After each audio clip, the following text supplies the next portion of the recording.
Los íberos vivieron en la zona de Levante y en todo el sur de la península ibérica, a la que, como vemos, aportaron su nombre. Fueron llamados así por los griegos para diferenciarlos de otros pueblos vecinos que vivían en zonas del noroeste y del interior. José Manuel Maillo, profesor de Prehistoria y Arqueología en la UNED, nos propone continuar hoy hablando de este pueblo al que ya dedicamos un programa sobre sus rituales funerarios hace varias semanas. En esta ocasión, la escultura será la protagonista.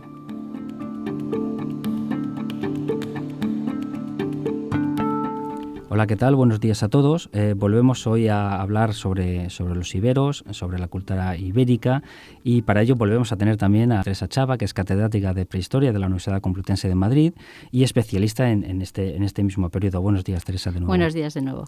Bien, en el caso anterior, en el programa anterior, estuvimos hablando de ritos funerarios. Ahora vamos a centrarnos un poquito más en la escultura. Es cierto que en algunos elementos van a ser comunes, porque es verdad que tenemos una escultura funeraria bastante importante, y sobre todo porque quizás sea la más conocida para el público general, sobre todo la Dama de Elche, que es un icono de nuestro patrimonio, pero hay más, ¿no? Hay más tipos de escultura, aparte de la funeraria, entre los iberos. Desde luego.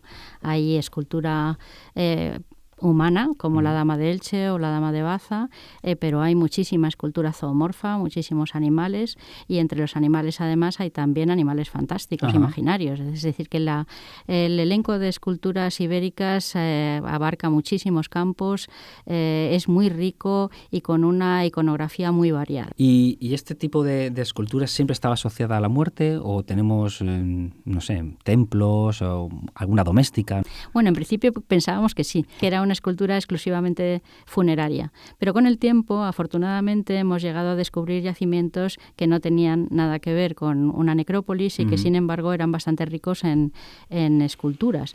El caso más claro fue el yacimiento del Pajarillo, un santuario ibérico en la provincia de Jaén, donde se desarrolló un grupo escultórico situado en alto, con una gran visibilidad por parte de la gente que se aproximara a este lugar, la cual se relataba una leyenda en la cual un héroe mataba a un lobo que era enorme, que tendría 2 metros de longitud, que salía de un pozo, y para salvar a un niño que probablemente pertenecía a las familias más aristocráticas de la zona, y por lo tanto, al matar al lobo, el héroe liberaba a esa población de ese peligro, ¿no? Todo este complejo programa pues tenía lugar en un santuario, y allí no se desarrolló ninguna necrópolis. Es decir, que tanto cementerios como templos o santuarios tenían decoración escultórica. ¿Y en el ámbito doméstico encontramos algo? No, la escultura es algo de cara al público. Es decir, tiene que resaltar la importancia de la dinastía que está gobernando, de la religión. Puede ser que se aproximen a representaciones o bien de la divinidad o bien de elementos relacionados con ella, pero no es algo que tenga un carácter privado ni de coleccionismo. Entonces no encontramos nunca dentro de las habitaciones excavadas, no aparece nunca escultura. En ocasiones se habla de la influencia externa, de la influencia mediterránea en la escultura íbera, sobre todo griega. ¿Es cierto? Por ejemplo, este tipo de santuarios con estos complejos de escultura, ¿sería hecho por talleres o por artistas o por artesanos locales? ¿Sería gente que viniese de fuera? ¿Cómo se articularía esto? ¿Cómo pensáis que se haría? Bueno, primero pensábamos que efectivamente los griegos eran los que dominaban la iconografía escultórica en el Mediterráneo, y que eran ellos, a través de su comercio con la península, los que introdujeron la escultura. Lo que pasa es que posteriormente hemos visto que ya el mundo tartésico, por influencia del mundo fenicio, desarrolló la escultura en piedra. Es decir, la escultura ibérica surge de la influencia fenicia a través del mundo tartésico.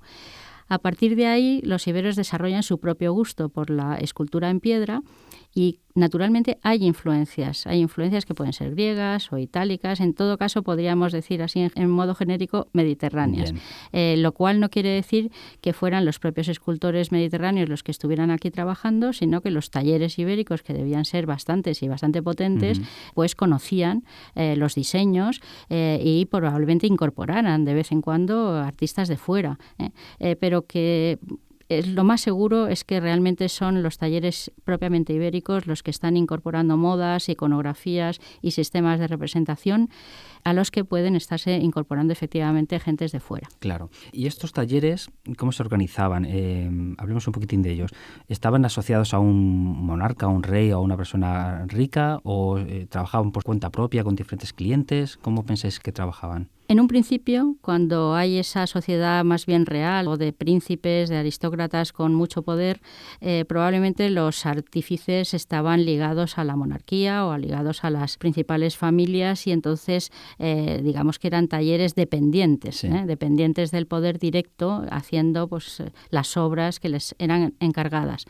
Pero después, conforme el tiempo avanza y a partir del siglo IV, cuando la cultura ibérica va alcanzando un nivel más ciudadano, entonces sí parece que hay talleres que trabajan por su cuenta desde un punto de vista que podríamos llamar comercial y que su obra se ve representada a veces a cierta distancia o unas figuras de otras, pero siguiendo los mismos patrones, los mismos modelos. Es decir, parece que hay distintos personajes en poblados diferentes que han encargado a un mismo taller hacer monumentos para sus tumbas o para sus templos y que son los talleres los que se mueven de un lado a otro. Okay. ¿Y estos talleres están alrededor de, a lo mejor de algún tipo de cantera especial, del origen de la materia prima, etcétera? O bueno, porque ¿cómo sería el proceso de la escultura? Porque siempre pensamos en Miguel Ángel haciendo el David y le imaginamos siempre en su taller dando cincelazos, pero me imagino que el proceso es mucho más grande, ¿no? Mucho más largo. El proceso efectivamente es muy largo y no ha sido bien valorado todavía en el estudio de la escultura ibérica.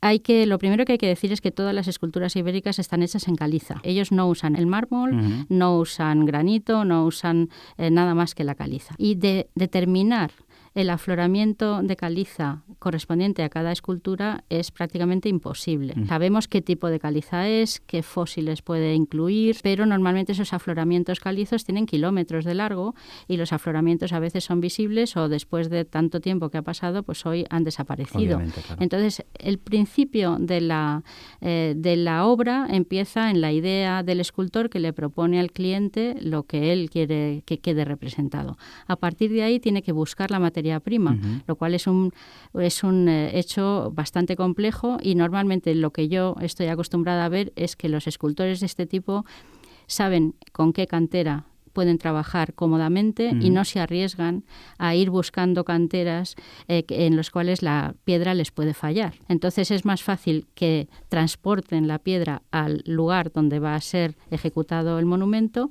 que no que vayan buscando alrededor del monumento un sitio donde haya una piedra que les pueda servir. Esto alargaría muchísimo el proceso y lo convertiría en muy inseguro. Hay que tener en cuenta que piezas monumentales, ¿no?, como las de Porcuna o de otros monumentos ibéricos, en el momento que hay un fallo en la talla, que la piedra no responde como debería, hemos arruinado toda la decoración. Entonces es mucho más seguro, aunque sea un proceso más largo, llevar la piedra al monumento que no arriesgarse a trabajar con una piedra desconocida. Claro, y el transportar la piedra probablemente sea el proceso más importante, más delicado, ¿no? Bueno, la propia extracción de la cantera me imagino que es un trabajo bastante más laborioso de lo que consideramos, porque siempre pensamos en el escultor como el momento culmen y el momento más complejo, pero la extracción y sobre todo también el transporte deben ser bastante complejos para estas sociedades. No hay ningún escultor, ni siquiera Miguel Ángel o Leonardo, que trabajaran sin conocimiento de la cantería, claro, y sin vigilar sobre la cantera la piedra que era extraída, porque tenían que dar el visto bueno a que esa piedra les pudiera servir para su escultura. Lo mismo pasaría en el mundo ibérico. Es decir, un taller no estaría compuesto solo de escultores experimentados y aprendices, sino de canteros de confianza. Entonces, todo ese proceso forma parte del proceso creativo.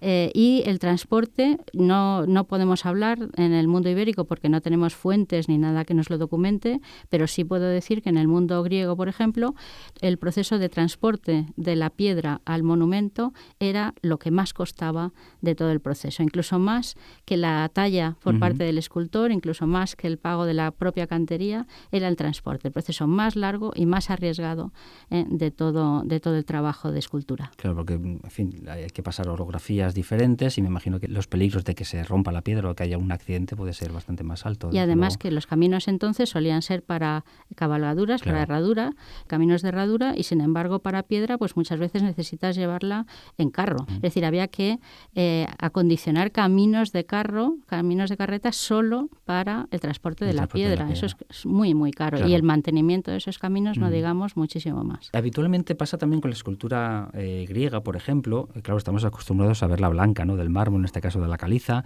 pero en algunos casos, por ejemplo, la Dama de Baza sí tiene policromía. ¿Era lo habitual también entre la escultura ibera que estuviera pintada?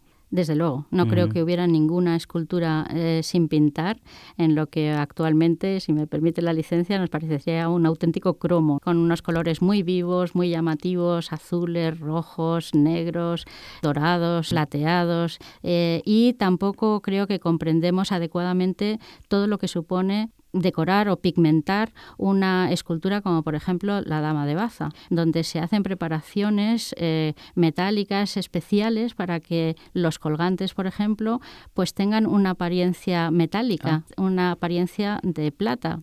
Y así con la Dama de Elche también se conocen pues ligeros restos, ¿no?, de color.